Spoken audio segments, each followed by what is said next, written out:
விசாரணைகள்லாம் சட்டத்தின்படி யதார்த்தத்தின்படி நடைமுறையில் என்னவாக இருக்கிறது, காவல்துறை என்னவா இருக்கிறது, குற்றவாளி யாரா இருக்கிறான், எந்த மாநிலமா இருக்கிறான், எதன் மூலமா வருதுங்கிற ஆய்வுகளுடன் இந்த பிரச்சனையை நீங்க அணுகி தமிழ்நாட்டின் போதைப் பொருள் கலாச்சாரத்தை ஒழிக்கணும்.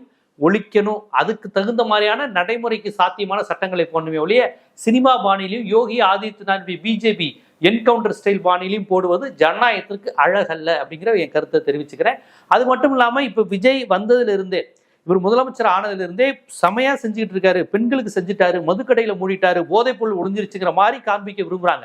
இவர் ஆட்சிக்கு ஒரு வாரம் கூட ஆகல. ஒரு வாரத்துல எல்லா மாற்றம் நிகழ்ந்துறாரு. நம்ம எதிர்பார்க்கவும் முடியாது. அது விஜயாலையும் முடியாது, அஜித்தாலையும் முடியாது. முதலமைச்சரா விஜய் வந்தாலும் ஒரு வாரத்துல இருக்கிற பிரச்சனைகள்லாம் தீர்த்திட முடியாது.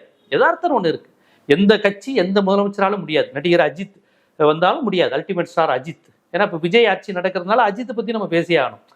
சினிமாக்காரர் வந்தா ஒரே நாளில் மாறிடும் நம்புற மக்கள் இருக்கிறாங்க. இப்ப பாருங்க, விஜய் வந்தனால நாட்டுல எல்லாமே உடனே மாறிடுச்சுங்கிற ஒரு பிம்பத்தை கட்டமைக்கிறதுக்கு சில விஷயங்கள். ஒரு பாட்டி போய் 40 வருஷமா போராடுறேன், நான் ஸ்கூல் நடத்துறேன் டி நகர்ல, ஆனா ஒண்ணுமே நடக்கல. ஆனா பாருங்க, விஜய் ஒரே நாள்ல அந்த ஸ்கூல் இதை பக்கத்துல இருந்த ஒயின் ஷாப்பை எடுத்துட்டாருன்னு ஒன்று போட்டிருக்கிறாங்க. ஆனா அது முழுக்க பொய்ன்னு உடனடிய செய்தி வந்துருச்சு. இந்த அரசு இந்த மாதிரியான விளம்பரங்களை நிறுத்தணும். யார் இந்த பார்ட்டி, யார் செட்டப் பண்ணது, இந்த பார்ட்டி யாரு டிராமா பண்ணி இவங்க பண்ணியிருக்காங்கிறது உடனடியாக முதலமைச்சரோ தாவைக்க தரப்போ போடணும்.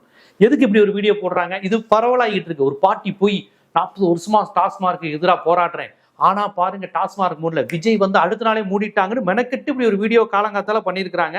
இதுல என்னன்னா 2 பொய் சொல்லியிருக்கிறாங்க. டாஸ்மார்க் ரீட்டைலுக்காண்டி 40 வருஷம் போராடுறாங்களா? இந்த retail TASMAC was introduce in November 29, 2003. 2003 தான் வந்திருக்கு. இந்த பார்ட்டி 40 வருஷமா இந்த டாஸ்மார்க் கடையை எடுத்து போராடுறாங்களாம். அந்த கடை எப்ப இருந்து வந்திருக்கும்? இல்லாத கடையை எதிர்த்து 40 வருஷமா அந்த பார்ட்டி போராடிக்கிட்டு இருந்திருக்காங்களாம்.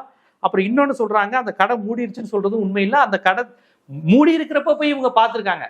பாத்தீங்களா மூடி இருக்குன்னு போய் ஒரு போட்டோ எடுத்து இந்த வீடியோ எடுத்து போடுறாங்கன்னா இதெல்லாம் எப்படி உண்மையா இருக்கும்? இது அப்புறம் பயமா இருக்குல்ல.